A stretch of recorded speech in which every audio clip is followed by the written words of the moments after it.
will be U.S. Trade Representative Jameson Greer. Thank you, everybody, for coming. And I want to express my appreciation to the staff here at the Treasury Department. Obviously, we're still in shutdown because the Democrats refused to open the government, so it has created some additional logistical constraints, but we appreciate everyone's patience and willingness during the Schumer shutdown. With respect to the matter at hand, last Wednesday evening, China announced a sweeping expansion of its export controls on rare earth elements and rare earth processing equipment, as well as technologies related to batteries, vehicles, industrial diamonds, and superhard materials. To be clear, this is not just about the United States. These actions, if implemented, would apply to the entire world. China's announcement is nothing more than a global supply chain power grab.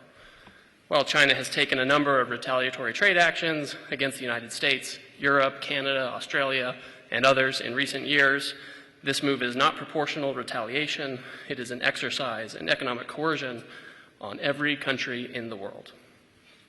At its core, China's new measures include a rule saying that any product of which more than 0.1% of minerals consist of minerals mined or processed in China, one must seek approval from the Chinese government before trading it.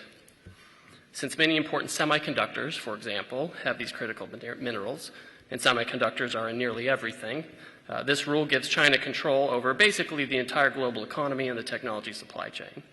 This will impact artificial intelligence systems and high-tech products, but even regular consumer items like cars, smartphones, and potentially even household appliances could be affected. It would also apply to many items that are necessary for defense purposes. And again, it covers the whole world.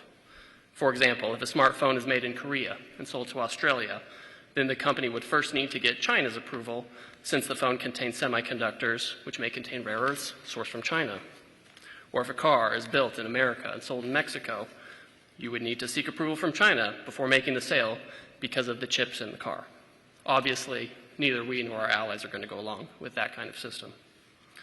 Many are suggesting that China's action is simply posturing for leverage in negotiations with the United States.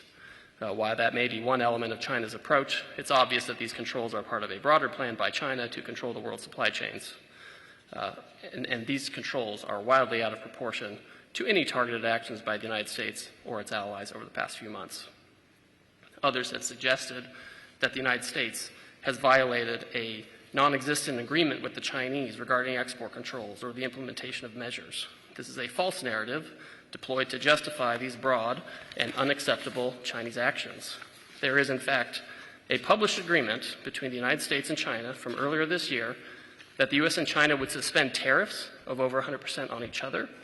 China further agreed to effectively suspend elements of its rare earths export control regime by expeditiously approving licenses for U.S. companies seeking rare earths. Both countries agreed to this pause on tariffs and rare earth measures for 90 days while we pursued further negotiations, which have gone on quite successfully for the past 6 months. And there is a published agreement about this on official U.S. government and Chinese websites. This is the Geneva Agreement. It's not a secret. It's out there. It's published. We keep our tariffs low. They keep the rare earths flowing. We have not imposed our reciprocal tariffs on the Chinese since that time, but now the Chinese have expanded their rare earth controls. We have complied. They have not. And so in this context, this is how China has announced its new and extremely expansive controls on rare earth materials just last week. It's a clear repudiation of everything we've been working toward for the last 6 months, which was a stable tariff situation and a continued flow of rare earths.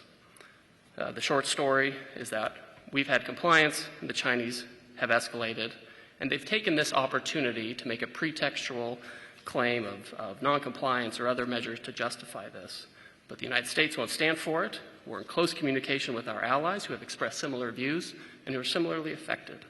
The President has signaled some of the actions we are taking or may take if the Chinese implement this system of controls on the world. Mr. Secretary. Good. Thank you, Ambassador Greer. And again, thank you all for being here at Treasury today in the midst of this shutdown. We call on the